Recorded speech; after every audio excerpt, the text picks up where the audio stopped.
మీరు BBA చదవాలనుకున్నారా? BBA full form ఏంటి? Bachelor of business administration. ఎందుకంటే బిజినెస్ అని స్ట్రెస్ చేశానంటే నేతి బీరకాయలో నేతి లేనట్లుగా బీబీఏలో బిజినెస్ గురించి చెప్పకుండా థియరీ చెప్తున్నారు. ఏ అంటే అడ్మినిస్ట్రేషన్ గురించి కూడా చెప్పట్లా. అంటే చెప్పట్లేదంటే థియరీ చెప్తున్నారు, ఉపయోగం లేదు. క్లాసుల్లో కూర్చోబెట్టి కార్ డ్రైవింగ్ నేర్చుకుంటే కార్ డ్రైవింగ్ చేయగలుగుతారా? అదే థియరీ చెప్పకుండా కార్ డ్రైవింగ్ డైరెక్ట్గా ప్రాక్టికల్ నేర్పిస్తే 21 డేస్లో వస్తుంది. అలాగనే బీబీఏ అనేది బిజినెస్ గురించి అడ్మినిస్ట్రేషన్ గురించి ఇండస్ట్రీలో నేర్పాలి. ఇండస్ట్రీస్ అంటే ఏంటి? ఆటోమొబైల్ ఇండస్ట్రీస్, కారు మ్యానుఫ్యాక్చరింగ్ ఎలా జరుగుతుంది, దాని HR department, marketing department, finance department, ఇవేగా subject. HR subject, marketing subject, finance, logistics, export.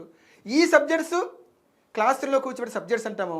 ఇండస్ట్రీలో చూసుకుంటే డిపార్ట్మెంట్స్ అంటాం. HR department, marketing department, finance department, logistics department, export import department.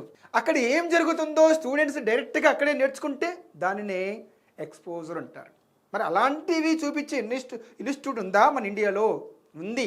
Kukatpally పేరు ఐగ్రేడ్ డిగ్రీ కాలేజీ, అల్వాలు పేరు doctor Narayana degree college. మన Telangana, AP industrial tourist, India industrial tourist, pan India tourist ఉంటాయి. డైరెక్ట్గా అక్కడే తెలుసుకుంటాం. అలాగా తెలుసుకోవడం వల్ల మనకు డైరెక్ట్గా బిజినెస్ మ్యాన్తోనే మనకు నెట్వర్క్ ఏర్పడుతుంది.